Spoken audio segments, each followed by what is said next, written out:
네, 이렇게 중요한 부비동염, 자 이제 치료에 대해서 좀 본격적으로 알아보도록 하겠습니다. 자, 치료는 일단 처음에는 뭐 약물 치료하겠죠? 네, 어떻게 치료해요? 무슨 약을 얼마나 줍니까? 그러니까 보통은 이제 항생제하고 소염제 그리고 코에 뿌리는 저희 비강 스프레이, 네, 스프레이를 많이 쓰죠. 그래서 청취자분들 잘하세요. 네. 제가 자주 얘기해가지고. 네. 그래서 많이 쓰는데. 어머님들이 특히 소아의 경우에는 뭐 이비인후과 약이 세다 또는 뭐 그렇게 해서 오래 먹이면 더 힘들다 항생제를 왜 이렇게 오래 쓰냐 이렇게 얘기하시는데 사실 이게 감기가 아니라서 그런 거죠. 감기를 항생제를 쓰는 게 일단 아닐 뿐더러 축농증이 의심되기 때문에 항생제를 써야 되는데 문제는 항생제를 너무 한 하루 이틀 쓰고 끊어버리고 또 바꿔서 또는 끊었다가 또 쓰고 이렇게 하면 내성 문제가 분명히 생기거든요. 그래서 일정 기간을 충분히 쓰고 그다음에 병원에 와서 코 안의 상태와 환자의 증상을 확인을 하고 그런 다음에 약이 잘 듣는지 못 듣는지에 따라서 바꿔주고 이런 과정이 좀 필요하거든요. 그래서 그 기간이 감기 치료보다는 당연히 길 수밖에 없죠. 항생제를 또 먹어야 될 때도 많고. 그 항생제를 이렇게 오래 써야 되는 게 그 부비동까지 그 약 성분이 도달하는 게 조금 어려워서 그런 측면도 있죠. 네, 굉장히 중요한. 의사 출신이셔요? 면허 받나? 네, 맞습니다. JRP. 내가 말하면 다 안 믿어. 그러니까 약물이 도달이 안 돼가지고 그쵸. 오래 쓰는 거죠. 아무래도 그 앞에 농이 차 있기 때문에 어디든지 앱세스가 생기면 이게 약이 잘 안 듣잖아요. 코 안에는 앱세스가 만성적으로 있는 거랑 똑같아요. 앱세스는 농약, 고름 쳤다고 생각하시면 되고요. 그리고 우리 그 부비동이라는 얼굴 새뼈가 보면 속이 비어 있잖아요. 부비동이라는 게 결국은 얼굴 우리 해골 뼈에 비어 있는 그런 뼈 안에 빈 공간들이거든요. 근데 그 뼈 안에 빈 공간이 굉장히 세균 살기 좋아요. 따뜻하지. 그리고 축축하지. 촉촉하지. 예. 음침하지. 여기 이 상태가 공기만 안 통하면 세균이 한번 자리 잡으면 영 안에서 나가고 싶지 않은. 이건 뭐 그냥 펜트하우스지. 그러니까 문제가 약이 잘 안 듣고 세균들이 잘 버텨요. 그런 문제가 있어요. 그리고 그게 한 4주 뭐 치료했는데 잘 안 됐고 아니면 뭐 여러 가지 하여튼 이유로 만성이 됐어요. 만성이 돼버렸어. 그러면 이제 뭐 약을 뭐 몇 달 계속 쓸 수는 없잖아요. 어떻게 하는 거예요? 이제 만성이 됐으면 그 상태에서 이제 수술적인 치료가 필요한지 안 한지를 결정을 사실은 해야 되는 거죠. 결정하기 위해서 CT를 찍고 내시경 소견을 확인을 하고 또 환자의 증상을 또 확인해야 되고. 그러니까 만성이 되어서 증상이 심해지고 하면은 수술적 치료가 필요한 상황이면 수술하는 거고. 그렇죠. 네. 그 수술적 필요가 없는 상황은 뭐예요? 그냥 조금 덜 심해서. 그러니까 부비동염이 이제 CT상이나 이런 때는 조금 남아 있을 수는 있죠. 약간 경도가 남아 있지만 예를 들어 환자분 증상이 이미 약물 치료를 많이 개선이 됐어요. 그럼 쉽게 말하면 그러면 심하면 수술하고 아직 그 정도는 아니면 약물을 더 써보고 요건가요? 그렇죠. 사실 코 수술은 암 수술이 아니잖아요. 그냥 암이면 이건 놔두면 계속 더 악화될 게 뻔하기 때문에 의사들이 되게 자신 있게 수술을 권하죠. 지금 빨리 이거 이 시점에서 하는 게 최선입니다라고 자신 있게 얘기를 하는데 사실은 코는 죽고 사는 문제는 아니잖아요. 그래서 환자분 증상이 굉장히 중요해요. 퀄리티 오브 라이프에 얼마나 영향을 주는지. 예, 많이 힘드시고 당장 빨리 해결하고 싶고 이러면 수술 좀 더 빨리 권하는 경우도 있고 환자분이 좀 심해 보이는데도 난 전혀 안 불편해요. 냄새 좀 나면 어때요? 그렇죠. 별로 불편하지 않다 그러면 약을 조금 더 길게 쓰면서도 지켜볼 수도 있는 거고. 그럼 제일 길게 쓰면 항생제를 얼마나 오래 쓸 쓸 수 있나요? 그거는 의사마다 좀 다를 것 같은데. 얼마 쓰세요? 4-5개월도 쓰죠. 저는 그렇게까지는 못 쓰겠어요. 물론 그 4-5개월 쓰시는 게 계속 연달아 쓰는 건 아니고, 한 4주에서 6주 정도 쓰고, 중간에 좀 지켜보다가, 텀을 뒀다가, 그 다음에 다시 쓰고. 안 되면 또 쓰고. 그렇게 하죠. 그러다가도 안 되면 결국 이제 수술을 하는데, 네. 자, 수술은 어떻게 하는 거예요? 수술은 이제 요즘에는 내시경 수술 많이 들어보셨을 텐데요. 내시경 수술을 하죠. 갖고 하지 않아요. 그러니까 예전에 한 2-30년 전에 수술 받으신 분들은 다 그 입술 째고 입술을 째고 들어서 까뒤집어서. 그래서 정말 그 수술하고서 분개했던 내 친구가 있어요. 정말 의사들 무식하다. 어떻게 그렇게 수술을 하냐. 언제적 얘기예요, 그게? 중학교 때. 응답하라 1988 시절에. 그리고 그 친구가 지금 정형외과 의사가 돼 있죠. 지는 더 심한 수술을 하고 있겠네요. 참 웃픈 얘기네요. 그래서 옛날에는 입 속으로 이렇게 네. 입천장 뭐 째고 이렇게 들어가서 험하게 했는데 요즘에는 이제 코 안으로 다 하죠. 네, 코 안으로 내시경으로 다 해서 흉터가 하나도 안 남아요. 피도 훨씬 덜 나겠다. 그죠? 아유, 당연하죠. 예전엔 피가 그렇게 많이 났다. 네. 옛날에는 그 줄줄 쏟았다고 얘기하시더라고요. 네. 하여튼 그 수술 받은 분들이 재발을 하면 다시 수술을 안 한다고 네. 하셔요. 내시경 수술을 해도 당연히 마취하고 하는 거죠? 되게 아플 것 같은데 뭐 코 속에 뭐 집어넣고 이러면 국소 마취로 하는 경우도 있고 코만 마취하고 하는 경우도 있고 전신 마취를 주로 많이 하죠 대학병원이나 이런 전신 데서는. 마취를 주로 해요? 전신 마취가 좀 부담스러울 것 같은데. 그러면 국소 마취로 하는 거죠. 아플 것 사실 같은데. 저희 병원은 거의 다 국소 마취로 해요. 네, 근데 그거는 선택의 문제지 뭐가 좋다 이런 건 아닌 것 같아요. 사실 마취제 마취약의 자체의 부담 이것만 없으면 전신 마취가 환자는 훨씬 좋아요. 그렇죠. 얼마나 괴로울까? 내가 안 당해봤지만 거기 얼마나 걸려? 한 시간 걸리나요? 30분? 1시간 정도 걸리죠. 네. 1시간 동안 꼼짝도 못하고 여기 막 근데 요즘에 이제 수면 마취를 하니까요. 그 성형외과에서 많이 하는.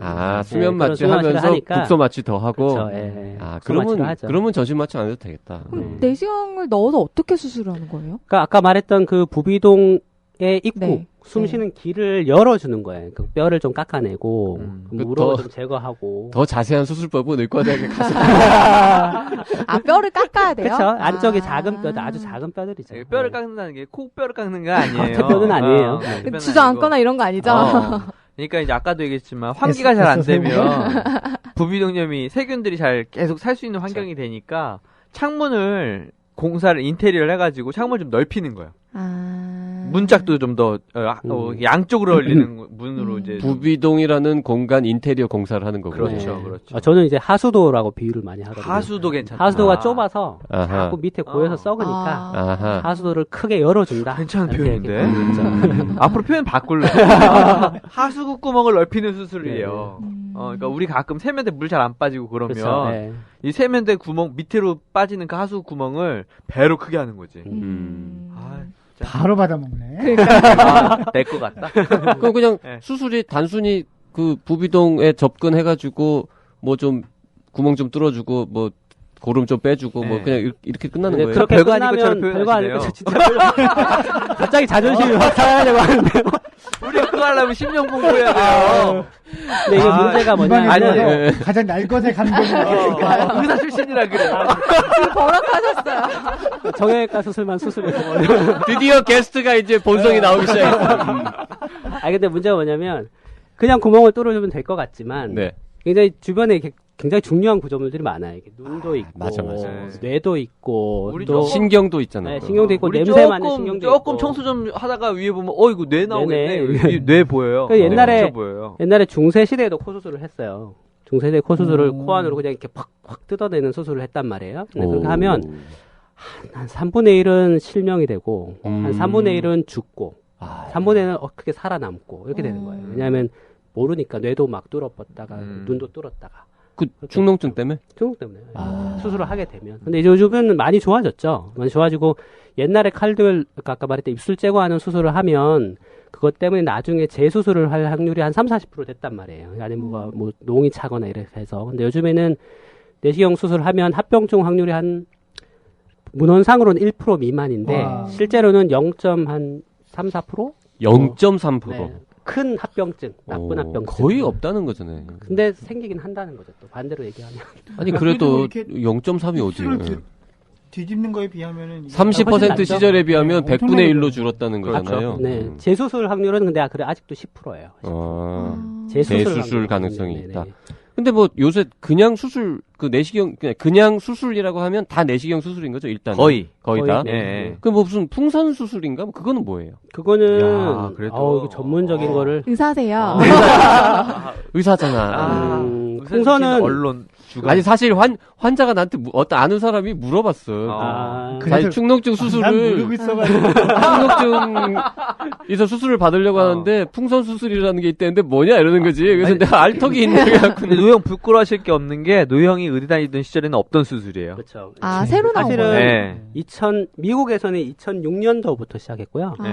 우리나라는 언제 들어왔어요, 그러면? 기구가 이제 보험 심사 받는데 시간이 많이 걸리잖아요, 항상. 그래서 2013년도 시작했다고 생각하시면 돼요. 얼마 야, 안 되게 되죠? 오래 걸렸다. 미국은 2006년인데 네. 우리나라는 그러니까 13년에 미국에서 많이 들어왔다고요? 써보고 미국에는 이미 뭐 한 30만 건, 몇십만 건 하고 있고요. 그래서 그게 그 원리는 그 심장 그 스텐트하고 똑같다고 보시면 돼요.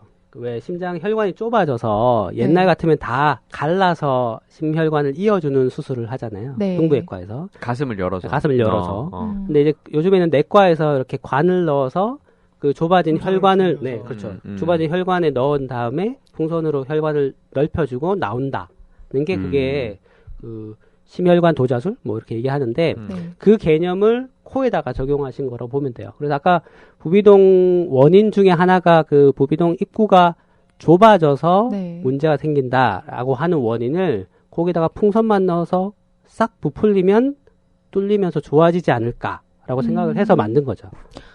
풍선을 넣는다고. 바보 같은 질문일 수 넣어서 있는데요. 빼는 거죠. 네. 진짜 풍선이에요? 진짜 풍선이에요. 진짜 풍선이야. 네. 진짜 그 고무로 된 그 네. 풍선이요? 아, 고무는 아니고 이게 티타늄? 아니요.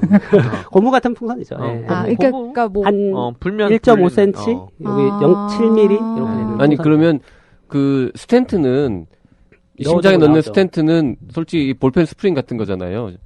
근데 스텐트 넣기 전에 풍선을 쓰고 그다음 스텐트를 넣는 거니까. 네. 근데 저희는 스텐트는 없고요. 풍선만 있죠. 아. 넓혀만 주고 나오면 네. 그 뼈의 모양이 바뀌니까.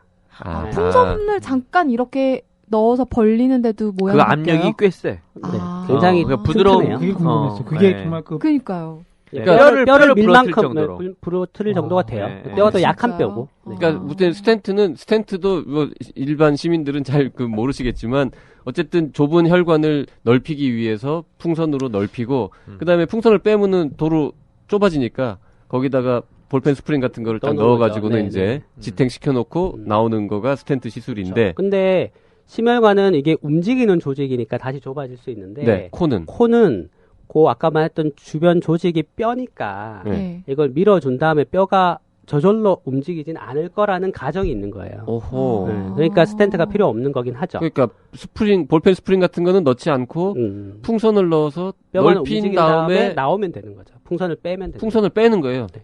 오호. 이거 되게 신기하네요. 근데 신기한데 문제는 아까 말했던 원인이 여러 가지가 있다 그랬잖아요. 사실 다른 원인이 있어서 그 해부학적 구조가 좁아진 사람은 그걸 하면 도움이 되죠. 근데 만약에 무슨 다른 원인이 있는 사람 혹은 이 안에 있는 염증이 굉장히 심해서 아까 말했던 뭐 현기성균도 잘하고 좀 안 좋은 사람들은 그 좁은 구멍만으로 해결이 안 되는 사람이 있죠. 그러니까 그거를 잘 선택을 해야 되는 거죠, 환자를. 그 고름은 어떻게 빼요? 고름은 풍선을 한 다음에 거기다가 빨대를 딱 꽂아가지고 밀크쉐이크 빨아먹듯이.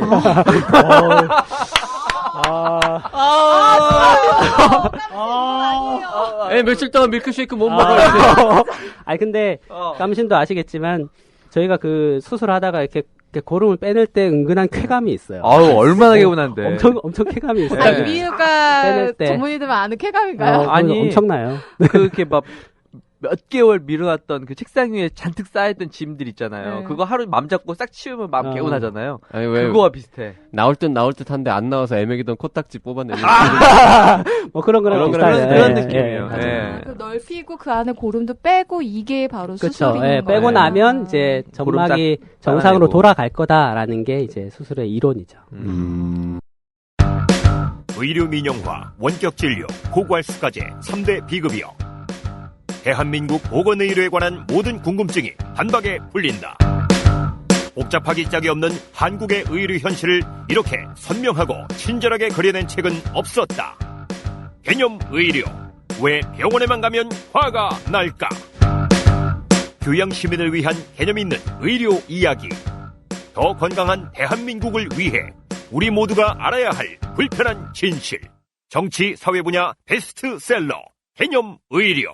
온라인 오프라인 서점에서 절찬 판매 중. 자, 여기서 잠시 관련해서 청취자 질문 하나 다시 해결해 보겠습니다. 제 친구 아들이 축농증으로 안 다녀본 한의원이 없습니다. 서울에서 잘한던 곳 다 가고 대전에 있는 한의원까지 가보고 어디지? 지방 전셋값 정도는 쓴 것 같다고 하더군요. 결국 수술을 했습니다. 수술도 한 번은 재발해서 두 번째 수술까지 하고서야 지금은 호전됐습니다. 양방의 경우 약이 독해서 엄마들은 최대한 약을 안 쓰려고 한방을 선택하는데요. 한방은 어떻습니까? 뭐 이런 질문이 있습니다. 네. 수술 받고 나서 아마 이제 후회되시는 것 같아. 한약으로 치료한다는 것도 있던데 난 왜 수술 받았지? 근데 이거 저 요번 자료 조사하느라 인터넷을 검색했는데요. 축농증을 치면요. 한의원 내용밖에 안 나와요. 아 요새? 네. 축농증, 비염 다 마찬가지. 네, 그래요. 이비인후과를 찾을 수가 없어요. 원래 유명한 맛집은 광고하지 않아. 알면서 그래. 네. 그리고 사실 나는 우리 김준호 원장님 어떤지 모르겠는데 저는 한의원 가끔 물어보시잖아요. 네. 환자분들이 많이 물어보죠. 네. 한의원 갔다 오고 싶은데 뭐 이러면서 물어보시고 그러면 저는 다녀오시라 그래요. 네? 미련 없게. 소용 없다는 걸 알게끔. 아니 왜냐면 결국 우리 쪽에서 치료하고 나도 뭐 수술하고 이렇게 해서 나으면 한의원 갔으면 그렇게 지금 이분처럼 낫지 않을까? 수술 안 해도 됐을 텐데 뭐 이런 생각. 그런 생각이 있으시는 경우가 있어서. 그리고 수술하고 또 잘 안 되면은 더 원망하시고. 대개는 가보면 가격이 수술 비용보다도 한의원 치료하는 약값이 더 비싸거든요. 그러니까 여기 지방 전세값 정도 썼다고. 진짜 어떠세요, 비싸요. 선생님? 네. 이거 그거 사실 한의원에 가보면 뭐 한약 먹어라 무슨 무슨 이상한 환 있어요. 네, 그다음에 감기약으로 코에다 무슨 뿌리는, 소총용탕 뭐 코에다 뿌려서 환약. 넣어서 뭐 이렇게 하는 것도 있는데 몇십만 원 뭐 금방 넘어가거든요. 그래서 비용이 가능하면 다녀오시라 그래요. 다녀오셔서 다시 이제 마음을 편안하게 갖고 다른 방법이 없다는 걸 얼마쯤 지난 다음에 다시 오세요. 비용이 허락하는 만큼 있겠어요. 돈 좀 있으신 분들은 한참 있다 오시고 대부분 돌아오시거든요. 그러니까 이제 붙잡지 않고 우선 가서 딱 보고 얘기 들어보고 바로 오시는 분들이 우선 제일 절반 이상이고요. 저는 이제 조금이라도 그런 생각이 드시면 다녀오시라고 그래서 몇 군데 짚어드려요. 제일 유명한 데로. 저는 사실 조금 봤는데 비염의 경우에는 사실 저는 이렇게 하는 경우도 많아요. 비염은 더 그런 엄마들이 많거든요. 특히 애들 비염 갖고 한의원 가시는 부모님들이 굉장히 많으세요. 근데 지하철에 광고도 하고. 광고도 엄청 많고. 강의한다고 근데 저희 의사들의 이비인후과 의사들의 약간의 문제는 뭐냐면 비염 환자가 오면 이게 낫는 병이 아니라 잘 관리를 하는 수밖에 없습니다. 내가 못 고칩니다. 이렇게 너무 솔직하게. 너무 솔직한 거죠. 사실은. 지나쳐. 근데 한의원 선생님들은 뭐 그런 선생님도 있겠지만 대개는 이제 체질 개선을 통해서 내가 너를 고쳐주겠다 이렇게 하시는 것 같아요. 아이가 소양인이네요. 그래서 어머니들이 많이 따라가시죠. 근데 부모님 독한 약 안 먹이고 싶다는 마음도 되게 많은 것 같아요. 근데 한의원에서 쓰는 약 자체도 거기 보면 무슨 세신이나 뭐 감초나 작약이나 이런 것들을 코감기 때 많이 쓰는데 그 성분이 결국 뭐 그 코 우렬제, 충혈 우렬제, 그다음에 스테로이드 유사 성분 이런 것들이 다 들어 있어서 한의원에서 적정량을 쓰겠지만 그걸 분명히 과용량 오랫동안 쓰면 뭐 똑같은 문제가 생기지 않을까요? 그렇게 생각하고 있어요. 그래서 축농증의 경우에는 이게 의사가 봤을 때 확실히 내가 축농증이다라고 제가 자신 있게 얘기를 하고 환자를 치료하겠다 그러면 저는 웬만하면 좀 잡고 너무 딴 데 돌다가 또 문제가 생기지 않을까 걱정을 하면서 말씀드리죠. 병을 더 키워서 올 수 있으니까요. 제가 어느 한의원이라고 딱 집어서 얘기할 수는 없지만 저한테 그 환자 상태에 대해서 부비동염에 대해서 문의하는 질문으로 메일로 이렇게 주시는 경우도 꽤 있어요. 왜냐하면 부비동염이라는 건 결국 세균성 감염이기 때문에 이걸 침이나 한약으로 세균이 죽지는 않거든. 그럼 축농증의 가장 확실한 치료 방법은 일단 항생제 치료를 해봐야 되는 거고. 그래도 안 되면 아까 얘기한 것처럼 환기가 잘 될 수 있는 환경을 만들어주는 거지. 수술로. 수술이든 뭐 시술이든. 그렇죠. 근데 이게 또 그 축농증 치료에 있어서 약물이 독하다라는 것도 있지만 수술에 대한 두려움도 진짜 크더라고요. 제가 또 자료 조사를 하지 않았겠습니까?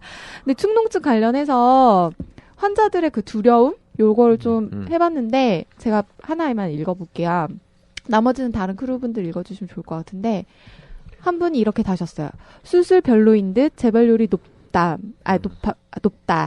진짜 손 뺄 때 욕 나오는 게 이렇게 되니까 맞아요. 남자어른 손가락 중지만한 게 한쪽 코에서 2개씩 나오. 피에 쩔어서 나오는데 진짜 유유. 끝까지 욕을 하지 않았어도 이 씨까지는 했을 것 같아요. 자, 아프긴 한데 수술 후를 생각하면 진짜 잠깐 아프고 마세요. 하고 나니까 속이 시원함. 드디어 코로 숨을 쉴 수 있어서 너무 행복했어요. 꼭 식염수 세척 잘해줘요. 재발하지 않으려면.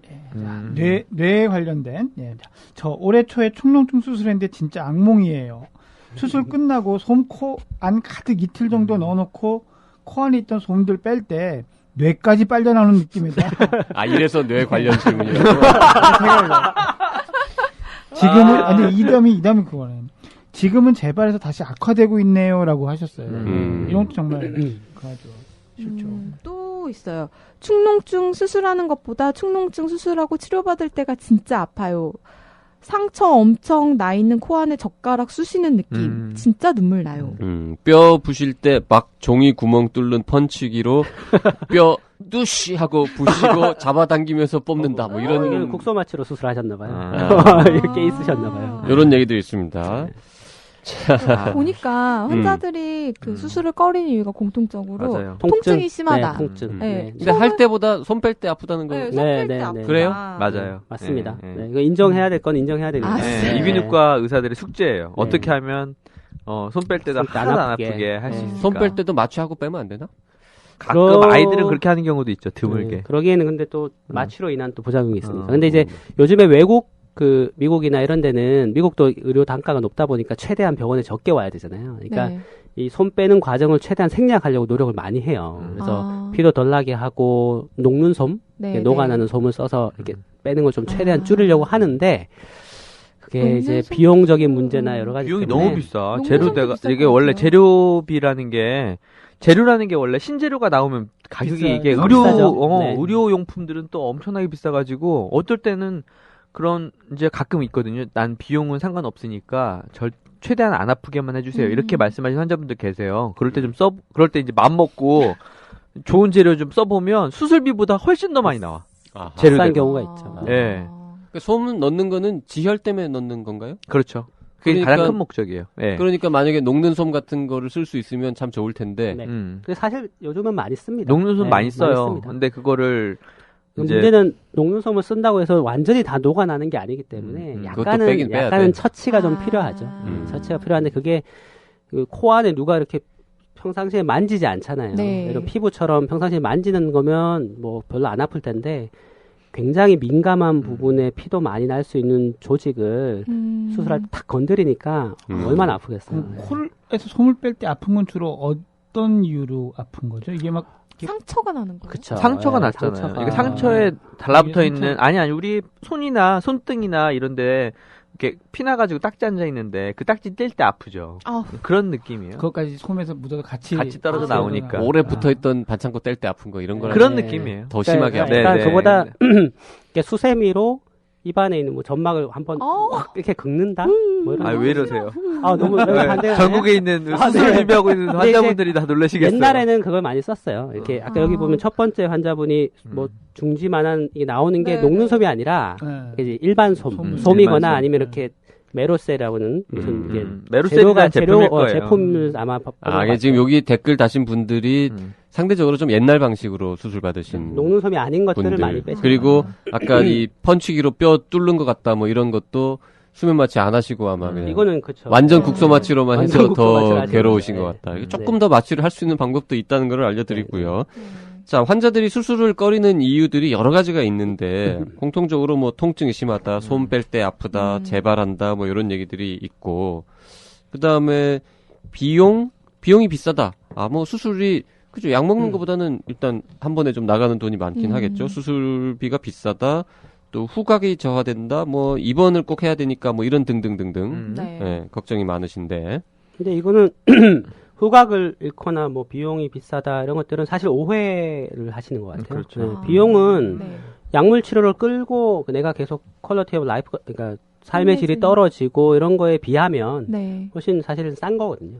그거는 미국이나 이런 쪽 논문에서도 이미 나와 있는 부분인 경우고요. 후각을 잃는 거는 축농증이 지속이 진행이 되면 후각을 잃을 수 있어요. 당연히. 수술로 인해서 크게 잘못되면 후각을 잃지만 네. 대부분의 경우는 후각이 호전되는 경우가 훨씬 많습니다. 네, 그렇기 때문에 일부의 경우에는 후각을 잃는다는 걸 너무 오해하신 것 같아요. 재발의 문제는 사실 저희도 인정할 수 밖에 없는 부분인데 제가 설명을 이렇게 드려요. 뭐라고 하냐면 맹장염은 맹장에 염증이 생겼어요. 그럼 맹장 수술이 뭐냐면 맹장을 떼버려요. 네. 내 몸에서 없어져요. 그러면 맹장염이 다시 생길 재발률이 없죠. 0%예요.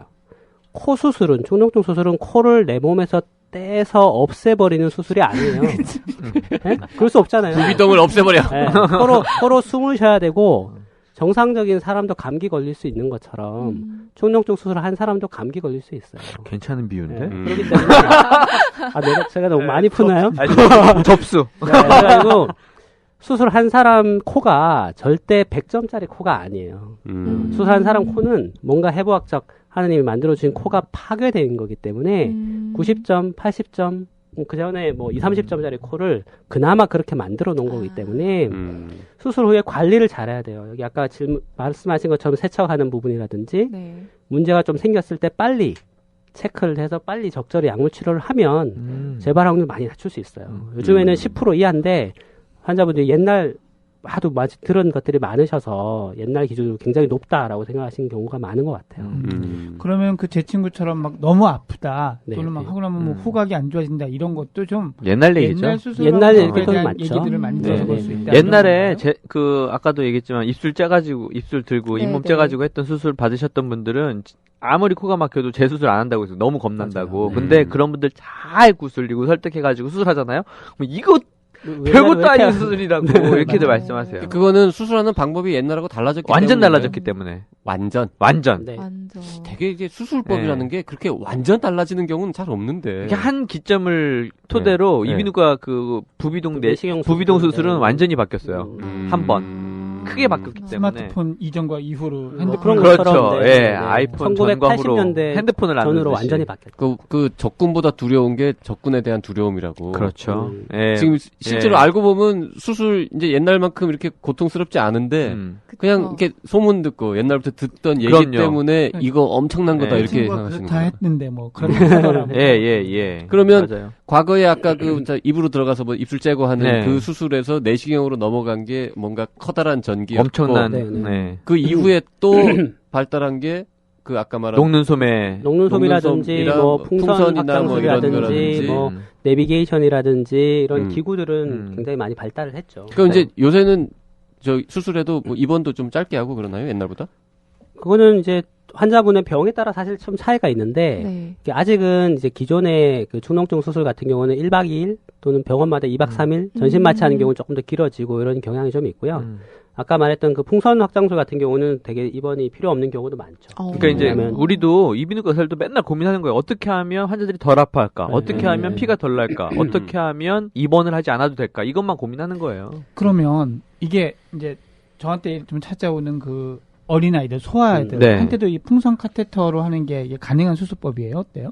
그렇죠. 가능하죠. 오히려 이제 뭐 6세, 7세, 8세 네. 뭐 이런 소아들 같은 경우에는 아무래도 대학에 있는 선생님도 수술을 꺼리기 마련이에요. 왜냐하면 해부학적 구조도 좀 작기 때문에 위험하기도 하고 수술했을 때 성공률이 어른보다 좀 떨어지는 부분도 있고 또 수술을 꼭 해야 되느냐 또 뭐 세척 같은 거 열심히 하면 좋아질 만한 여지가 있고 그런데 간혹 어쩔 수 없이 꼭 해야 되는 환자들이 또 있거든요. 네. 또 예를 들면 소아뿐만이 아니라 무슨 임산부라든지 임산부 수술 하라고 하면 누가 하겠어요. 수술 후에 약도 써야 되고.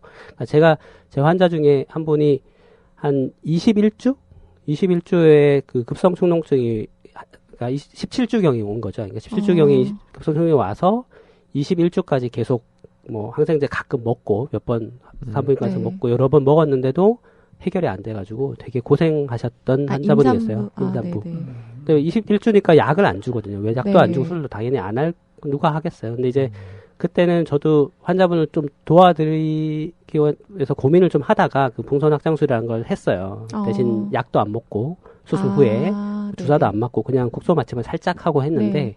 그 환자분은 굉장히 좋아하셨어요. 수술 후에도 잘 낫고 지금 한 11개월 됐는데 애도 잘 크고 있고 잘 태어났고 그래서 이런 경우에는 특정한 케이스에서는 뭐 풍선 확장술이든 또 수술을 제한적으로 하든 적극적으로 치료하는 게 오히려 더 필요할 것 같아요. 네, 약간 소아도.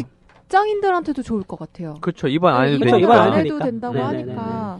그 아까 내시경 수술은 뭐 내가 아까 너무 쉽게 말해가지고 다 저를 구박해. 뼈를 좀 깎는, 긁어내고 깎는 거라고 했었잖아요. 네. 근데 이제 풍선 카테타 이 수술은 뼈를 아까 벌린다고 표현하셨는데 그럼 뼈를 깎진 않는 거예요? 그렇죠. 제거하는 건 아니죠. 제거하지 않기 때문에 그래서 출혈이나 그래서 출혈도 적고 통증도 적고. 네, 입원 치료도 좀 잘. 그럼 풍선으로 하면은 해도 손 박을 거 아니에요? 솜 안 넣죠. 손 패킹 안 해요? 솜 박는 이유가 넣어요? 솜 박는 이유가 피가 나니까 하는 건데 네. 피가 별로 안 나니까. 오. 그러면 손 빼는 고통도 없네? 그렇죠. 그렇죠. 네. 그러니까 애들한테도 하는 다 거죠. 얼마나 좋겠어요. 이론적으로 그런데 네. 문제는 이 풍선압병술을 적용할 수 있는 환자분이 네. 그냥 아무나 다 할 수 있는 게 아니니까 그렇죠, 그렇죠. 이거는 이제 경험이 있고 하는 선생님들이 보셔야 되는 거죠.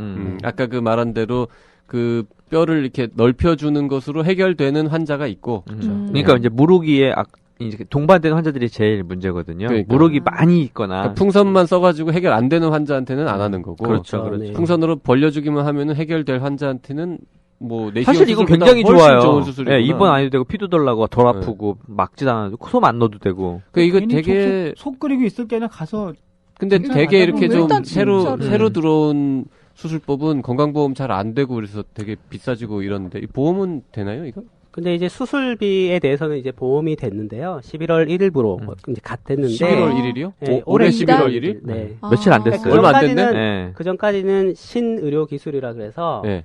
이 기구값도 보험이 안 되고 수술하는 행위 자체에도 보험이 네. 안 됐기 때문에 네. 더 더 좀 비쌌겠군요. 비쌌죠. 네. 근데 이제 수술하는 행위는 기존의 부비동 수술에 준해서 좀 이제 받게 되어 있어서 그 조금 부담이 좀 줄긴 줄었죠. 근데 이제 기구값 자체가 아직은 이제 일회용이라서. 네, 왜냐하면 비부동 수술은 하고 소독해서 또 쓰고 하는 거고 이거는 환자분한테 한번 풍선을 쓰고 버리는 거니까. 풍선 한 번 불면 버려야 되는 거예요. 그렇죠. 네. 네, 그게 조금 아쉽죠. 네. 그래서 풍선 값은 아직 그 건강보험이 안 되지만 수술비는 보험이 이제 되기 시작했죠. 올해 11월부터 2015년 11월 1일부터 되기 시작했다고요. 네. 뭐 다행이네요. 다행이죠. 그래도. 네. 그나마 네. 일부라도 줄었으니까. 네, 네. 그 풍선 카테타 터지면 어떻게 되는 거죠? 이런 네티즌 질문도 있는데 보니까 터져도 상관없습니다. 터질 네. 리가 있나? 아까 뺀다며요. 그렇죠. 아니야, 넣어놓는 이제 불다가 터지는 경우를 얘기해. 그러면 좀 놀라지 않을까? 깜짝 불다가 터지면 소리가 나요. 터지면 물이 걱정하실 건 조금 없어요. 세겠죠. 예. 물로 부풀리니까. 이게 진짜 고무 풍선이 아니니까 뭐 네. 터지지는 않을 거예요. 이게 무한정 부푸는 게 아니라요. 네. 딱 이게 딱 크기가 제한돼 있어요. 네. 이 수술 하려면 그래도 아직도 한 200 넘게 들죠. 그쵸. 예, 정도 200에서 한 들죠. 250 네네. 정도. 뭐 이 대학병원 정도. 조금 더 비싸고 좀. 예, 그렇죠. 예. 그게 기구값 그다음에 건강보험 적용되는 여러 가지 다 포함하면. 수술비 네, 다 네, 비용 네. 다 합친 거죠. 네, 네. 그러니까 이제 총 비용. 일반 부비동 내시경 수술이 보통 10만 원대거든요. 100만 원 넘지 않아요. 아니, 부비동 그렇게 내시경 싸진 수술. 않아. 그렇게 싸요. 100만 원 정도면 할 수 있어요. 아니, 근데 지금 이제 10만 원이라고 그랬잖아. 특진이 10만 원대. 그러니까 100만 원이 안 된다는 말이에요. 그 말이. 10만 원이 아니라 에이, 99만 원. 10몇만 원이라는 줄 알고. 10만 원대 제품이 아닌데 99만 99,900원이고 막 이런 거 99만 원이라는 원. 얘기죠, 지금. 왜? 매력은 이렇게 되는 거죠. 그러니까 병원마다 좀 달라서. 일반적인 수술은 100만 원을 넘지 않는데 100만 총 원짜리. 비용이. 예. 근데 양쪽을 이걸로 다 하면은 해서. 한 2배 정도 된다 이런 얘기군요. 그렇죠. 그건 또 사실 뭐 양쪽으로 하느냐 한쪽으로 하느냐 뭐 특진이 붙느냐 없느냐 이런 게 다 차이가 있어서. 네, 케이스 바이 케이스입니다. 네. 가격이 99만 원 넘는다고 나이사에서 안 그러던데 왜 이런 얘기 하시면 안 됩니다. 네, 병원 규모에 따라서 다르고요. 그 국가에서 다 정해 놓은 겁니다. 뭐 병원들이 마음대로 받는 거는 아니죠. 거의 없어요. 네, 네. 네. 네. 나의 건강이 아닌 우리 모두의 건강을 생각하는 방송. 더 건강한 대한민국을 꿈꾸는 개념 방송. 신방과 나온 의료 전문 변호사 그리고 법과 윤리를 전공한 의사 출신 저널리스트가 진행합니다. 매주 금요일 오전 10시. 볼리는 신문? 아니 들리는 신문. 히포크라테스! 자, 수술 여러 가지 치료법에 대해서 많이 알아봤는데 자, 이번에는 끝으로 예방. 예? 뭐 아직 안 생긴 분들 혹은 부비동염 생길 위험이 있는 분들이 좀 안 걸릴 수 있는 방법 이런 거 분명히 있을 텐데 그런 거 좀 알려주시죠.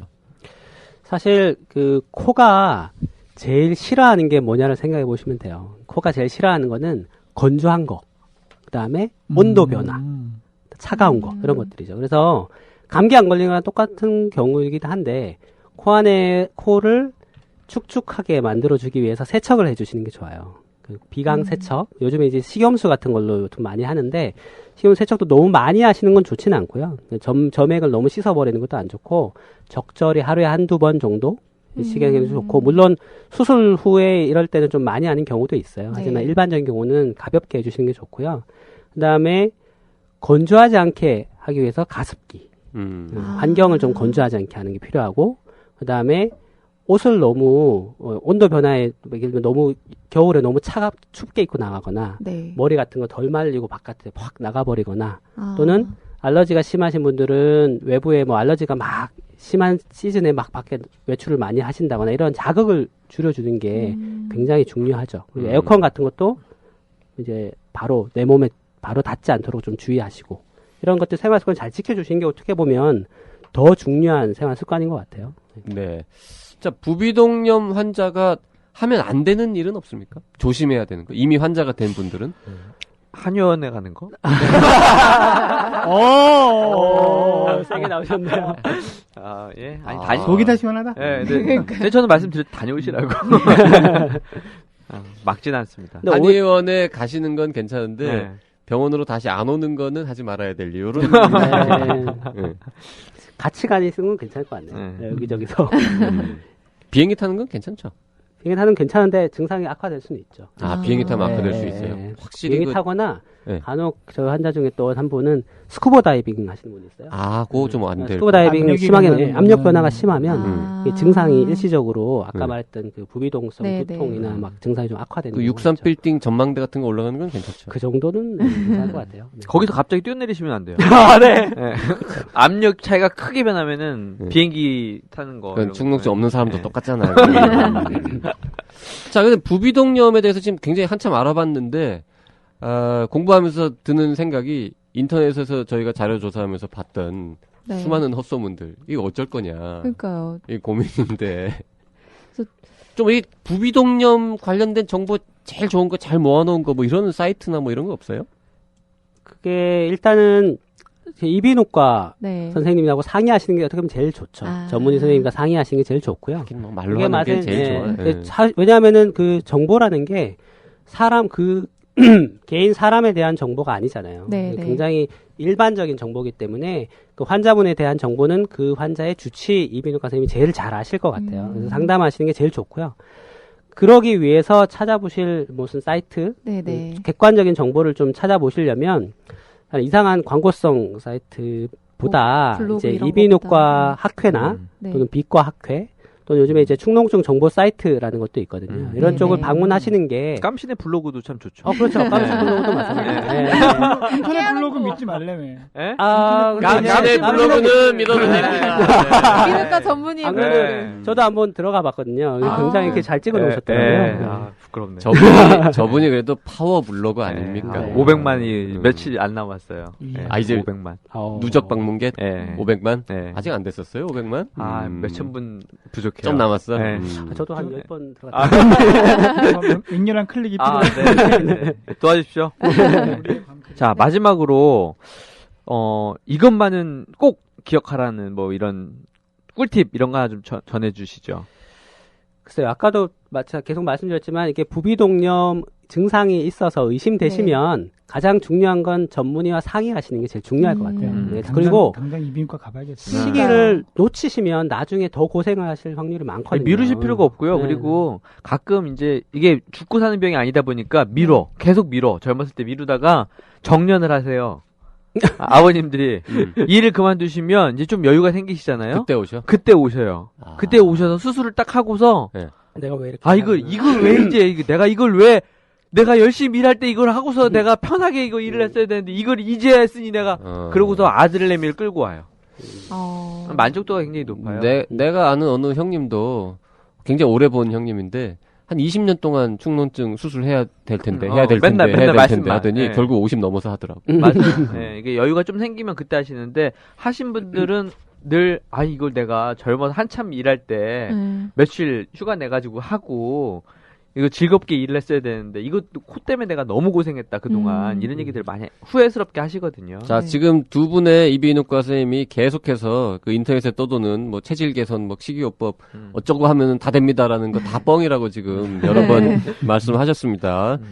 적절한 치료 시기 놓치고 나중에 더 크게 고생하시지 말고 일단 좀 이게 축농증인지 비염인지 그리고 축농증이면 수술이 필요한 단계인지 아닌지 뭐 축농증 중에는 또 어떤 계열의 축농증인지 이런 걸 좀 정확하게 일단 알아보시는 게 제일 맞아요. 첫걸음일 것 같습니다. 네. 또 어쩌면 입원 안 하고도 간단하게 수술할 수 있는 방법이 그러게요. 요새 뭐 기술이 해당될 수도 있잖아요. 기술도 계속 발달하고 새로운 기구들도 나오고 한다고 하니까 전문의와 상의하시고요. 뭐 집 개나리 아파트 근처에 사시는 분들은 뭐 하나 이비인후과 그냥 가서 김진호 선생님 찾으면 감사합니다. 나이사 듣고 왔다고. 딱 얼굴 보는데 목소리는 좋으셨는데 점점점 그럴지도 모르죠. JRP가 하실 얘기는 아니고요. 네. 자, 오늘 축농증 특집 마련해봤는데요. 우리 김준호 선생님께서 간결하고 쏙쏙 들어오는 설명 잘 해주셔서 청취자 여러분들이 궁금하셨던 점 많이 해결이 됐을 것 같습니다. 네, 이렇게 화기애애하게, 애매하게. 오늘 많이 감사하고요. 깜신 계셔서 훨씬 더 편안하게 제가 진행했던 것 같습니다. 그러게 이비인후과 얘기하는데 깜신 이렇게 말 안 하기도 드문 일인데. 그래도 많이 도와주셨어요. 저도 오늘 부비동 10개 있다는 거 알았고. 그러니까요. 뭐 그 밖에도 정말 중요한 거 알아서 빨리 이비인후과 선생님 만나러 진료실에 가야 되겠다 이런 생각 들었어요. 저도 마찬가지고요. 혹시 지금 축농증 앓고 계신 분들은 뭐 계속 말했듯이 병원 꼭 찾으셔서 전문의들랑 상의하시면 좋을 것 같습니다. 네, 오늘 나이사를 찾아오셔서 부비동염 해부해주신 김준호 선생님 감사합니다. 가시기 전에 뭐 나이사 청취자들한테 한 말씀만 추가로 더 하신다면 출연 소감 한 말씀. 이렇게 너무 뭐라고 얘기해야 되죠? 가슴이 벅차다. 서비스 멘트인가요? 아니요, 감사합니다. 이렇게 편안하게 제가 뭐 조금 아는 것들을 막 너무 많이 아는 것처럼 말한 게 아닌가 걱정이 되기도 하는데요. 어쨌든 환자분의 삶의 질을 높일 수 있다면 그리고 환자분에게 도움을 드릴 수 있다면 뭐 약물 치료든 수술적 치료든 그것을 혼자 고민하지 마시고 의사 선생님과 전문의와 상의하시는 게 제일 좋을 것 같습니다. 감사합니다. 감사합니다. 네, 고맙습니다. 자, 저희 나이사는 오늘은 여기서 마치도록 하겠습니다. 네, 고맙습니다. 감사합니다.